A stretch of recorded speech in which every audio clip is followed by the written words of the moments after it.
10, 9, 8, 7, 6, 5, 4, 3, 2. Hi, I'm Yen Kay, aka Tammy. Hi, Doctor. I'm Yap Zi Ying. Hi, I'm Wong Xin Yi. Hi, I'm Julianne John. Hi, call me Jasmine. Hey Dr. T, I'm Lau Jian Hui. Avengers, assemble!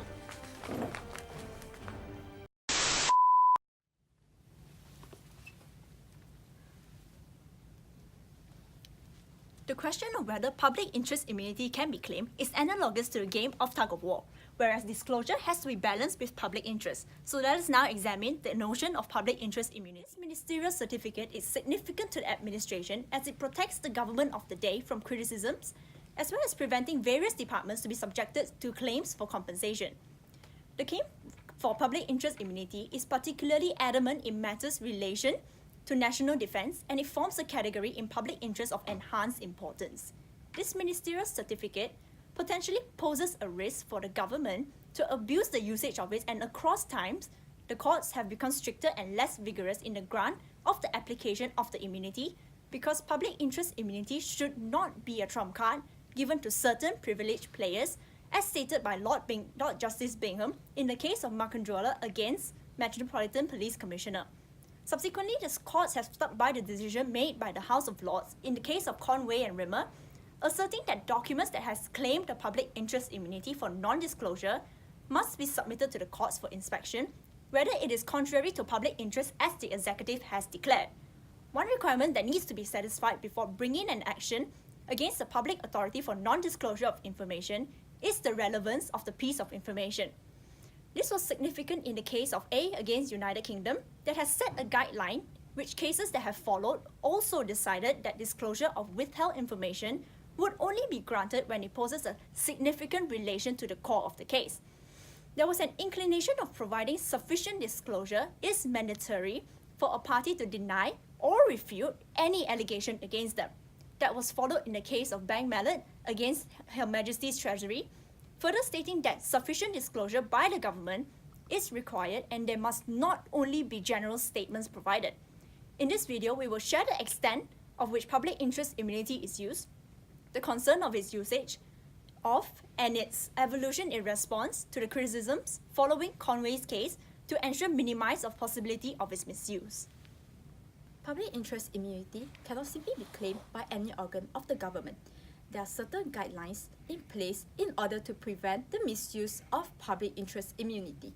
Accordingly, if the prosecution wish to rely on the public interest immunity to withhold the disclosure of certain documents, there will be a need for them to provide notice to the defense stating that they were applying for a ruling from the court.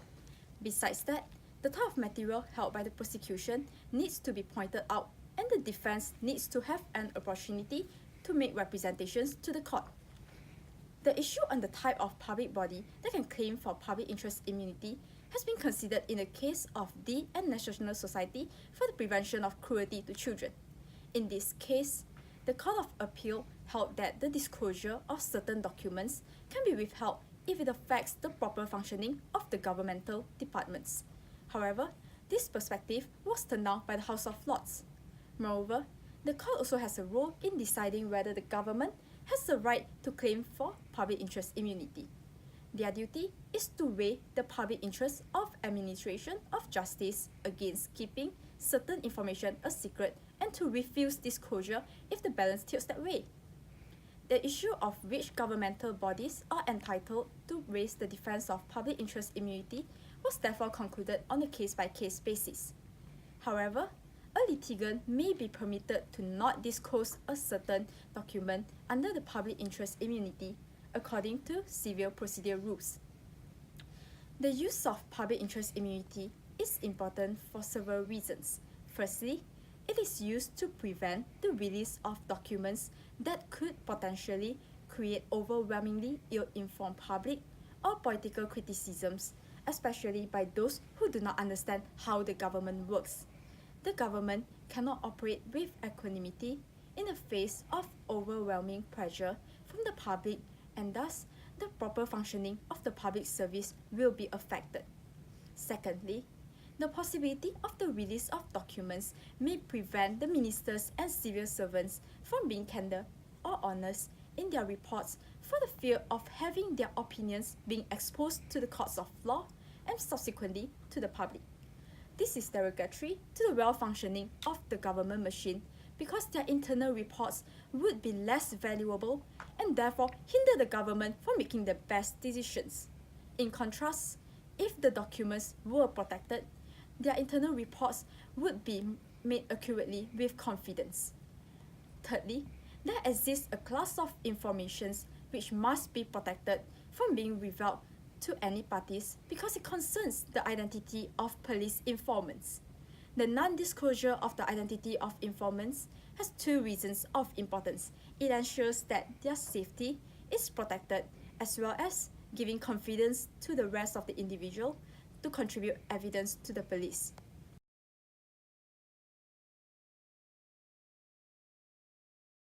The Crown Proceeding Act 1947 for the first time has allowed parties to make claims against the Crown, thereby reducing the Crown to the status of any other person in the country. According to Section 28 of the Crown Proceeding Act, the Crown is obliged to produce documents for any court inspection and to answer any inquiries when required, unless it has a strong grounds to believe that such disclosure will cause real damages and harm to public interest. The general principle for the use of PII holds that a minister can only claim for non-disclosure of documents on the ground that it will be prejudiced to public interest, such as matter relation to national security or diplomatic relations. In such circumstances, the court will be very reluctant to go behind the executive if there is an absence of evidence of using of power. Under the position of the Crown Procedure Act, Part 31 enables the court to call for two types of disclosure: standard disclosure and specific disclosure. Standard disclosure requires a party to disclose any relevant documents that may affect their own case or the other party's case, whereas specific disclosure compels the party to carry out a search to meet a specific extent. In the leading judgment of Conway and Rimmer, Lord Reid had observed that a minister's certificate of public immunity interest is not conclusive, and that it is up to the court to determine where the balance of the public immunity lies. The extent to which a government is required to disclose information should not be predetermined and fixed because it enables the denial of justice. The main issue of deciding whether to withhold or disclose the information lies within the clashing of two types of public interest. The first public interest is to ensure that no harm shall be done to the nation by disclosure of such certain information, but at the same time, the second public interest is to ensure that the administration of justice shall not be violated by the non-disclosure of these informations. Lord Reid held that in order to forfeit the need of administration of justice, the nature of injury must be so grave that it would put the interests of the state in jeopardy. In Conway's case, Lord Reid also recognized that there are certain types of documents that should be categorized as beyond the reach of the court. In simple meanings, documents that are classified under these categories are not subjected to any court inspection. However, in the case of Burma Oil, the existence of such categories has been questioned, as in the case, the Lordship held that even high level of government policy is not conclusive and is subjected to the court's balancing approach, as the importance of documents plays a very huge factor in the balancing process. This was further illustrated in the case of Mohammed, where the court held that even confidentiality between allied intelligence service shall not be perceived as absolute protected if the admission of open justice outweighs the public interest on grounds of national security. In the case of Burma Oil, Lord Wilberforce assented that courts are reluctant to inspect documents that are withheld in ground of public interest unless there must be a strong positive evidence that must be shown by the other party. Similarly, in the most recent case of Wali, Lord Wolf had accepted that even though the minister has discretion to claim for a public interest immunity, such claim could be waived after the court determined that the public interest of disclosure outweighs those of against disclosure. The court's current will on public interest immunity is rather complex, as there is no clear guideline to determine the extent to which a government is required to disclose the information to the court. Similarly, no specific scope has been set by the court due to the possible complex nature of some documents that must be construed in a subjective manner. However, several cases has well supported the principle that no class of document shall be automatically immune from disclosure.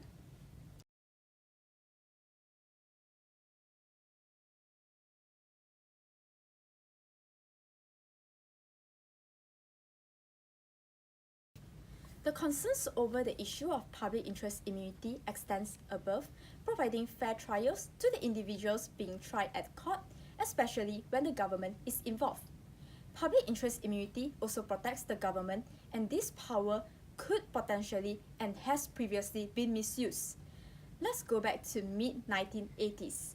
The United Nations placed an embargo against the sale of arms to Iraq, and the United Kingdom agreed to abide to it. However, several private firms had secretly been supplying Iraq with machinery to make weapons. Among these firms is a company called Metric Churchill. However, the real scandal only arises when the executives of Metric Churchill were tried at court. They claimed that they were not guilty because they have been supplying Iraq under orders from the UK government.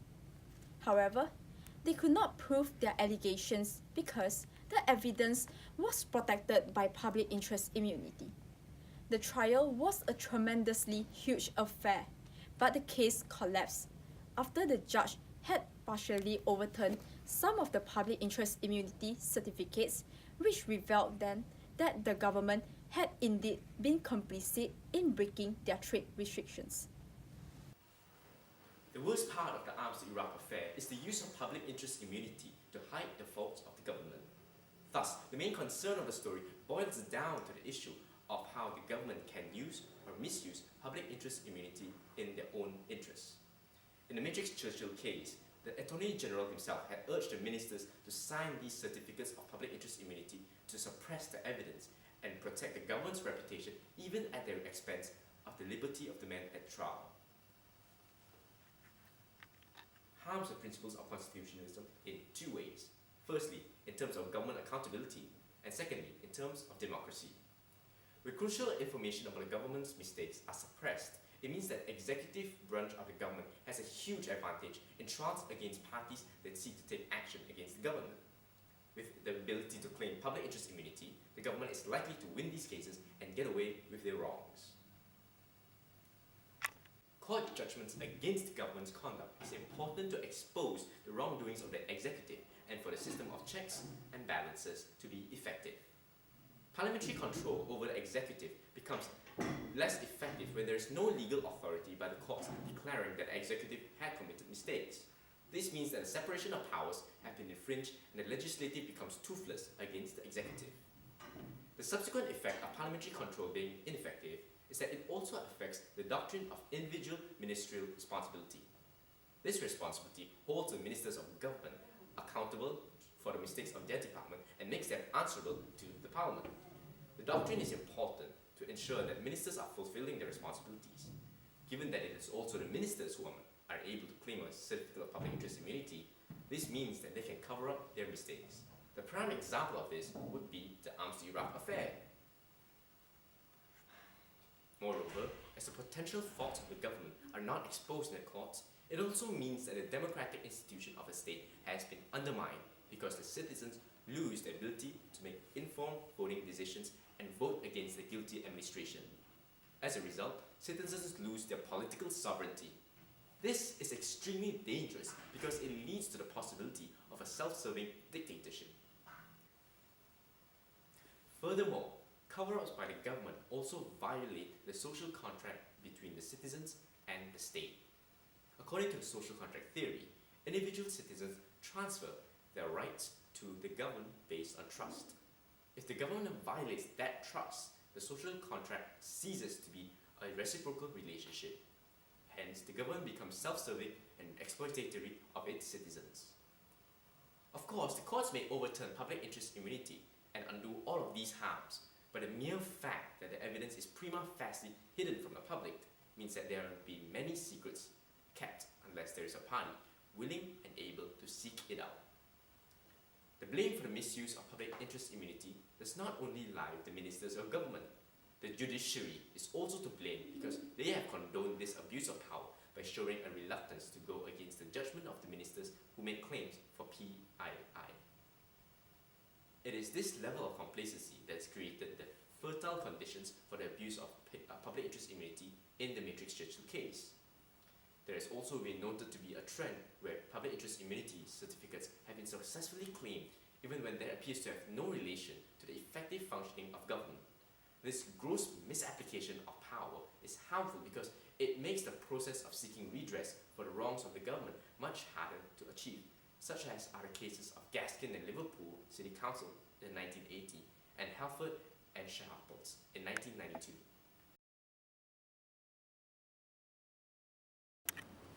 Your Honor, I submit for disclosure of these documents. But you have to prove to me that these documents are likely to help you win your case. But Your Honor, I don't even have the documents. How do I prove it? I don't care. Prove it. Dismiss.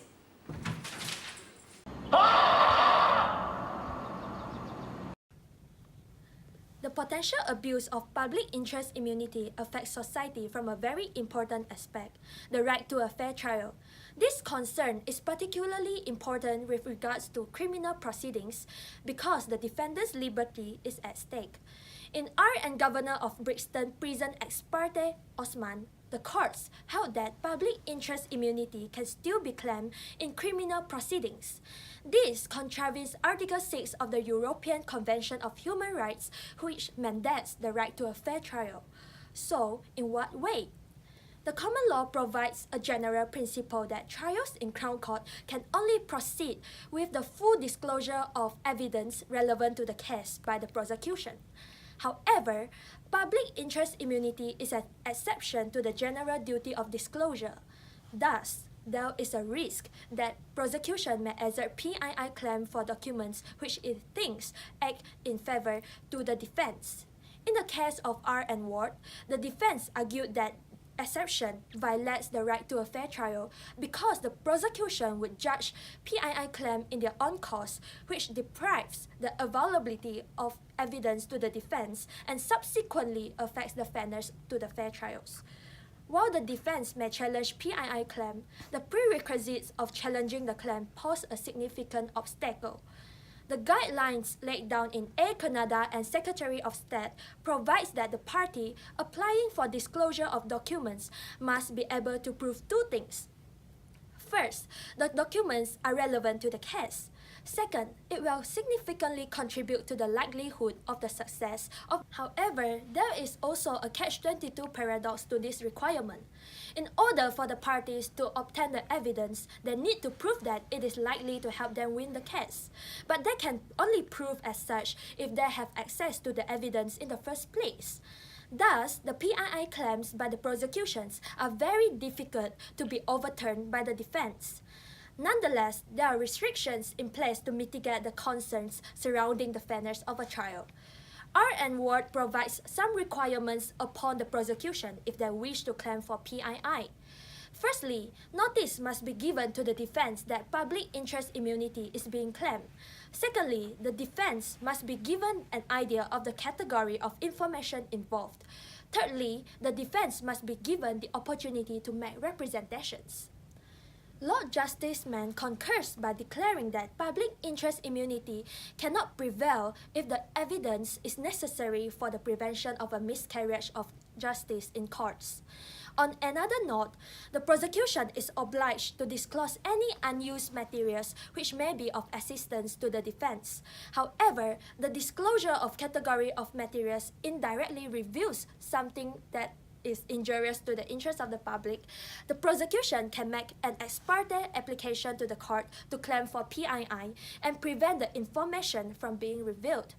Since ex parte procedures can be carried out without the defense being present, it raises the concern that open justice in courts may be adversely affected.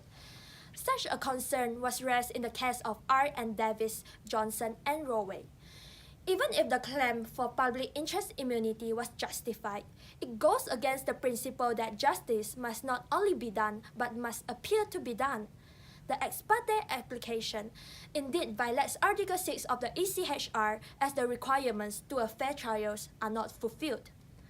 In addition, the role of courts in acknowledging and approving the need for secrecy in the interest of good governance starts another discussion. Since the court decides on the success of public interest immunity claim, the responsibility for deciding disclosure of documents lies in the hand of the judges but not the ministers. Meanwhile, the minister's role is restricted to only inform the courts about the consequences of disclosure and non-disclosure of documents. However, minister's role is rather contradictory as they ought to exercise judgment on the pros and cons of suppression of material before claiming PII certs. Thus, the line between minister practices and judicial policies are blurred, which leads to the concern of an infringement to the suppression of powers. A former Solicitor General argued that one cannot delegate to a judge the decision whether or not Crown privilege should be given without involving him in matters of public policy which are outside his ambit and in which it is most undesirable to involve him.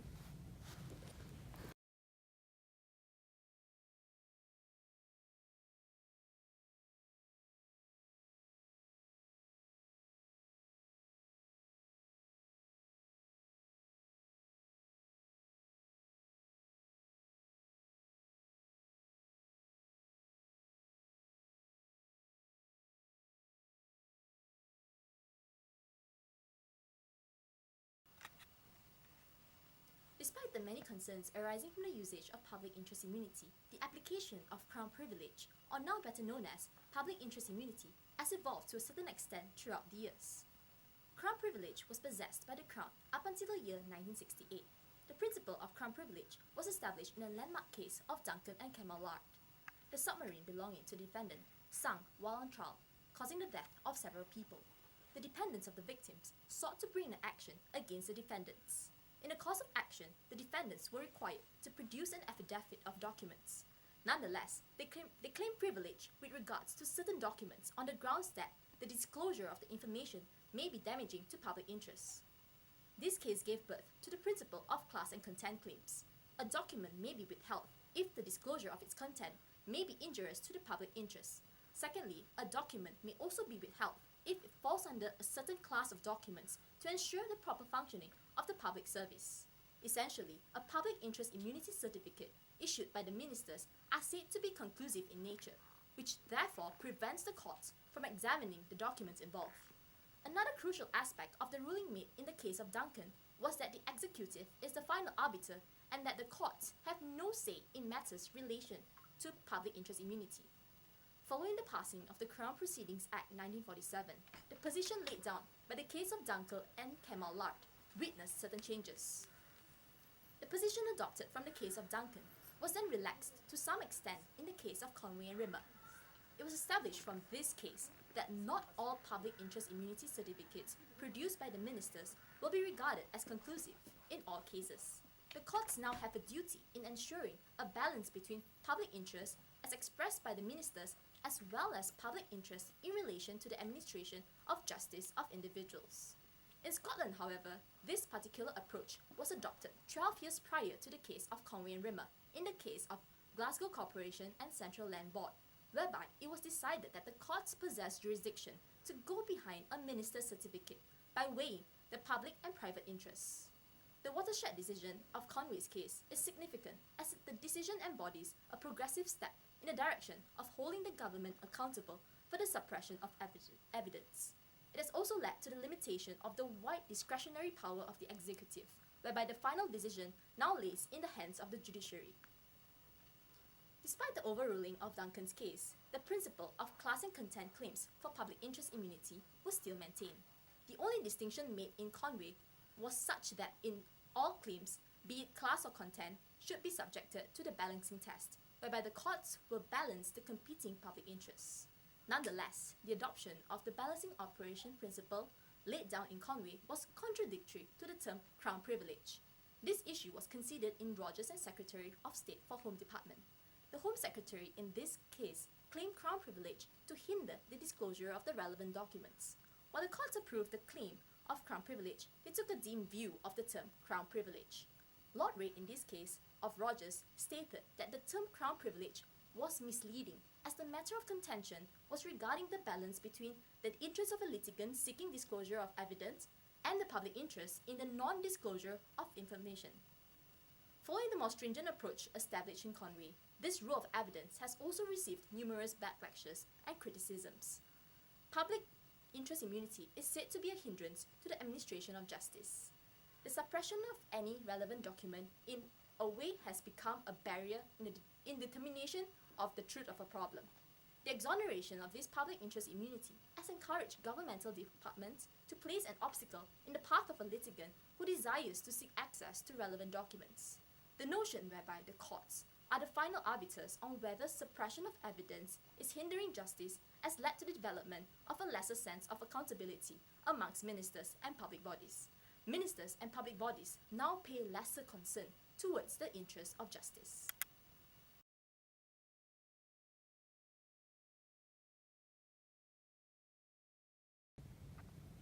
What can be concluded is that the courts will always prioritize the best interests of the public when deciding whether to grant the public interest immunity.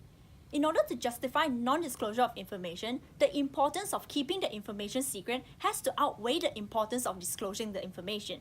If it does not, the courts can compel the executive to disclose the information. The use of public interest immunity has evolved over the years, and the courts have changed the judicial philosophy in deciding on its legality of its use. With the abolishment of the class-based claims, the use of public interest immunity has become more tightly regulated, and even documents from the intelligence services do not definitely have the immunity against disclosure. Despite the tighter restrictions, public interest immunity has a significant potential risk of abuse by the executive. It is not surprising that the executive has been giving a blank check to claim for public interest immunity, has yielded the temptation to overdraw. After all, it is in the executive's own interest not to disclose the information so as to avoid public as well as political criticisms. This is crucial to the executive to maintain confidence from the public, especially when citizens exercise their rights to democracy through voting. We have told you that the abuse of public interest immunity can harm the country in many ways. Among these harms is the transgression of separation of powers, the lack of an accountable government, undermining of the democratic institution of the state, the violation of the right to a fair trial, and even denial of justice. These fears have been very realistic, as they have been proven have occurred in the history of England. The case in point would be the Arms to Iraq affair. While public interest immunity may be challenged and overturned, the grounds of which to challenge it are difficult. Judges are unlikely to go against the decision of ministers, especially if they are in doubt. The Catch-22 paradox also illustrates the difficulty of parties attempting to seek discovery of the evidence.